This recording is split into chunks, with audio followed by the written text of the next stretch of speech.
It's time to get into another video with Mr. 6'8" coming at you live and in collab.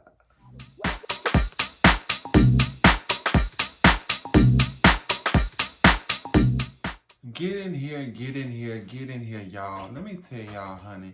Y'all are some ruthless people. The social media world, honey. Whew. Ruthless, I'm telling you. You can't say jack without seeing getting torn apart, Lord. All right, y'all. So I'm just gonna say and skip right to it. So today I want to talk to y'all about the whole situation with Bloveslife son Darius. Now, I meditated before touching on this topic because, like I said, it's already enough backlash going on over there at the house of B-Love without me even sitting here adding more fuel to the fire. But, I just wanted to just quickly speak on it for a second because, I feel like that there's two sides to look at this. So we just going to get right into it with my point of view. Here we go. So reportedly, from what I understand, Darius and Bloveslife made a video, as they normally do. For those of you that may not know who B-Love is is basically a self-made millionaire woman that came up through the YouTube streams from making mukbangs. Now I could be pronouncing that mukbang wrong because y'all know I am country, but that's how she ended up coming to be a well-known YouTube content creator. She's very respected as far as when it comes to her content. Lots of people follow her. And so with that being said, I was a little taken aback when all of this happened. Well, really, to be honest, I wasn't, because in the times that we are living today, where we have people who are being killed that did not deserve to be killed, we have people being beaten that did not deserve to be beaten. We live in a very, I would say, racial driven, as far as when it comes to tension going on in the whole entire country itself. I feel like that it's becoming to a point where we're becoming racially divided because of just so much stuff that has taken place between two groups of people. And by two groups of people, I mean the side of people that we are considered as African Americans, to what I like to classify us as. And then you have the other side, that would be considered as, Caucasians, or if as far as for lack of a better word, just to kind of keep it cute and classy. And so with that being said, I was a little taken aback, period, that, B-Love would even allow, as far as just to even be posted on YouTube, knowing what kind of tension it could bring. So basically, what the uproar is about is that B-Love's child, Darius, who is also a part of her mukbang sometime, and he's kind of made a name for himself because a lot of people do like him. He's very comical. He has a lot of personality. He brings a lot to her, channel. It seems that he made a comment just out of, random talking, and I don't think he really thought about what he was saying, that basically he feels like that the way he speaks, as far as his properness, as far as his pronunciation, as far as how he, I guess you would say, carry himself, he feels like that affords him privilege as far as above other people of his same race, to not be profiled, I guess is a word to better use. And so with that being said, the reason why people were such in the uproar is because of the fact that, in a time where white privilege is a thing, I just didn't really understand why, someone who I would think, even though, yeah, I understand that he is young, and that he is still learning, but even at that age back then, I would have personally never made a comment, like that, saying that I feel like that the way I pronounce my words, so that, because of the fact that I'm proper, or that, I carry myself in a manner in which I feel like that it affords me to be able to, I guess you could say, somehow sneak under or sneak past or not be, profile when it comes to police brutality, or when it comes to me being pulled over, or maybe that I have an advantage over, other people as far as that is like, once again, in my race. I personally would never make a comment like that. I would never say such a thing like that, because, I come from the deep South. I understand fully as far as the impact of what it means to have white privilege. And it just, kind of took me aback. And to make matters worse, he came back with another video with his mom, with B-Love, to further, I guess you could say, touch on the matter, to explain his point. And I really don't feel like it came across too well to the fans and supporters on her channel, because of the fact they felt like that now you're just trying to backpedal because of the fact that you realized that what you said was wrong, and now you're trying to make excuses and validate on what you said. But see, here's the thing on how we have to be mindful during times like this, where there is a lot of racial tension and police brutality and things of that nature. We cannot, I feel like, especially when you're a black man, as myself, I consider myself to be a black man.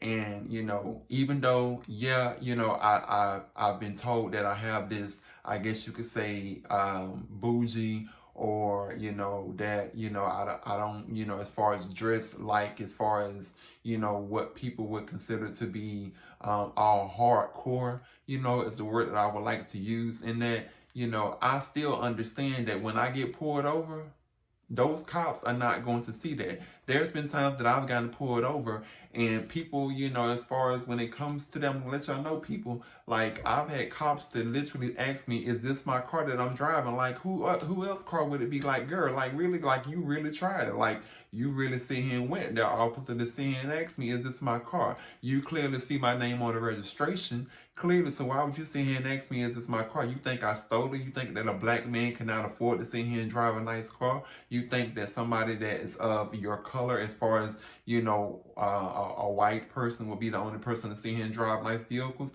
That is such a bad stigma to put upon people, knowing of what we already go through. So when I say that to say, I'm no exception to the rule, meaning that I understand, once again, that, when you put that situation into perspective from a person that is, not of, as far as my skin color, that gets pulled over, and by, not of my skin color, I mean, as far as being white, those people, once again, let's just keep it real, there are sometimes some situations that do validate to say that white privilege will take a part in that. So when you think of privilege, when I think of privilege, I think of, as far as being afforded the opportunity to kind of, as far as not have to deal with certain things, not have to go through certain things. That's what privilege comes to when I think of privilege in my mind. So with that being said, knowing of that experience that I've had, as far as with that officer, profiling me, asked me, is this my car? Even though, at that particular moment in my life when that happened, I was, giving you full on, proper corporate realness, as far as how I presented myself. He didn't care. All he saw was a tall, 6'8" black man driving a brand new car, and that's it. Period. Nothing else. And I was scared for my life. And it was then that I had to realize that, look, I'm no exception to the rule. I've never been an exception to the rule. So I feel like that's where people are upset that Darius made the comment in reference to here, as far as feeling like that he's privileged, or that he doesn't have to deal with certain things, or that he, this is something that is kind of, I guess you could say, out of his peripheral, because, he feels like because of the fact that, he has certain things that, I guess you would sit here and say exempts him from, as far as being profiled because of how he may talk, or per se, or as far as the properness, of his whole, overall, like, demeanor. Like, girl, no ma'am, that does not exclude you at all. You're no exclusion to that at all. And, it's just something that I wish people as a household, as a family, would take time to make their kids aware. I understand that Darius is in college. And once again, this is not to tear down, because we have enough black men being torn down as is. But I would have thought that somebody, you know, as far as on his mom's caliber of what she is, the magnitude, knowing that she has a platform that reaches the masses. We're not talking about just like thousands. She has a like over 1 million subscribers. Like we're talking not even 2 million, over 2 million subscribers, probably 3 at this point.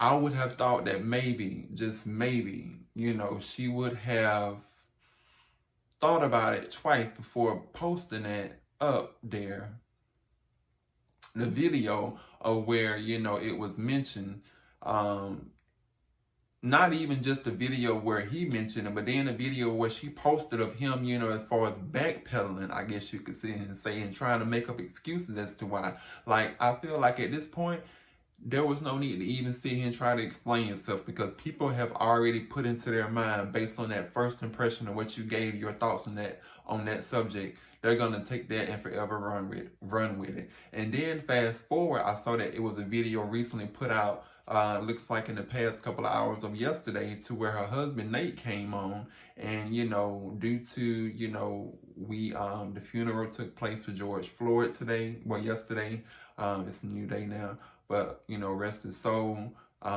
She did do a tribute, a dedication to, you know, as far as with her title in the background, I Can't Breathe. And basically Nate, you know, came up there and he was just basically, you know, as far as giving his thoughts and inputs on what's going on in the world, as far as, you know, with the riots and stuff, and how he feels like, you know, the whole tearing up everything is not the right way to, you know, as far as peacefully protest, and just sharing his thoughts, you know, as a black man on, you know, as far as living, you know, in America today. Like, people in the comments pretty much was saying that, but you still ain't gonna sit here and address the whole issue of what your child said prior to. Like, they basically was still giving her hell in the comments because of this whole situation that was made into, of Darius mentioning about the whole privilege thing that he feels. And I just was like, you know, at first, when I, like I said, when all of this stuff came about, I didn't really think nothing else of it. I said maybe it'll blow over, but you know, being that people are at a time right now that, but people are tired, it's like at this point, nobody is an exemption off the hook. If you're gonna say something, you better be coming with the correct words to say, or don't say nothing at all. And I just feel like in this case, there should have been nothing said at all, or should have been nothing posted on, as far as on a platform, whether it was his platform or her platform. I feel like it should have just been left alone until somebody was further educated. And by somebody, I mean Darius took the time to further educate himself to see what was really going on in the world today. Because now it just looks like that, you know, damage control is what it looks like. And, you know, people were saying in the comments, like I said, in the video of what was made, you know, with Nate that did, you know, as far as the mukbang yesterday, they were saying that, you know, oh, you're not going to address the situation of your child speaking, you know, as far as his privilege that he may have. And, you know, I'm quite sure that this is probably a hard thing for Darius coming up. And when I say hard, I mean hard from a standpoint of, you know, you have a mom who pretty much, you know, y'all started from the bottom, now you're here, even though y'all was already a successful middle class family. But, you know, to have this kind of access to so many resources now to where you normally have, I can, you know, only imagine that, you know, sometimes if you're of a younger age, that money may change you. I understand that. Maybe it can change you, maybe it can change your, you know, thoughts on things, and then maybe again, this could be who you have been all along. Just don't know. But, you know, like I said, what I do know is that people are not letting it go, and people are still in the comments, you know, going after, you know, their child because of the fact that of what he said in regards to the privilege thing, and feeling like that he has an advantage over other people who deal with racial profiling, or, you know, deal with things, you know, that involves, as far as a black man per se, the struggles of a black man, I would say. And, you know, it's just really sad that the focus has been taken away, because I really do love the Bloveslife channel. I feel like that, you know, hey, you can't knock somebody for their hustle. She started from, you know, nothing, and now she's here. I really do hope that this does not tarnish her brand, because I do feel like that she does have much more to offer, even though I will say that, you know, as of the recent videos that I've seen, She hasn't offered a lot of conversation, just doing a lot of eating. And if that's her thing, that's her thing. But I just really hope that this is a teachable moment, not just for Darius, but for a lot of people out there, that when it comes to that word privilege, that's a word that I would say is a very touchy subject that we all should tread lightly on and think twice before we actually make a statement, as far as pertaining to privilege as it pertains to ourselves. Because like I said, as a black man, and as Al Sharpton said yesterday, for the eulogy of George Floyd, their knees have been on our neck for a minute. And by a minute, I mean for a good while. Not just with what happened with George Floyd, but we've always had the disadvantage where we had to work twice as hard to get to where we are today. Whether you're a black man, a black woman, it has always been a difficult struggle to get to where you are today. And I think that's the message that, should be applied to this situation to learn from, is that, no matter of how much money you have, no matter of what background you come from, no matter of, what zip code you live in, you will always be looked at for the color of your skin. If people don't wake up and realize that we all should be treated equally. And I think that's the biggest message that I would like to sit here and say from my platform, the takeaway is that, when it comes to race, money and stuff like that, that don't mean nothing. At the end of the day, if you're a black man driving a Benz, you get pulled over, that's exactly what you are, just a black man driving a Benz, a nice car, being pulled over. And there's a possibility you may be judged for it. I hope that, once again, Nate, being that he does seem to be aware of what's going on, maybe this will be a teachable moment for, as far as for him to educate his son on, when it comes to those things, as far as understanding exactly what privilege is. Because like I said, I don't feel like that it was intentional on what Darius said, but I do feel like that there may have been some, what I would sit here and call, when you don't know better, you don't do better. And that's just simply what it is. And he's still young. He still has a long way to go. And for that, do I feel like it should be held against him for the rest of his life? I would say, of course not. But I do feel like that this should be taken as a teachable moment to moving forward, as to, understanding of the struggles that a black man goes through from a day-to-day basis. Those are my thoughts. Those are my opinions. Once again, I support and love all people of all colors and race, but especially my black people, my African American people, my people of color. I support you all. I love you all. I also support my black trans sisters, because I feel like that they do not get the recognition that they deserve to get, because we do have a lot of, stuff that's going on right now in the media out here that, a lot of the black trans sisters is going through right now, that's kind of being overlooked. And like I said, my objective for the end of the day is, I just hope that everyone, will take this moment in what's going to be forever defined in history, and, move forward and ask yourself, how can I make that change? How can I make a difference? How can I be the change that I want to see in myself? How can I make that difference in the world? How can I make myself a better person going forward? And that's my takeaway, y'all. If you love and like this content, please don't forget to like, share, subscribe to this channel. It's Mr. 6 Feet 8, and I'll be back at you with more videos, y'all. Until next time, peace, my fun sizers.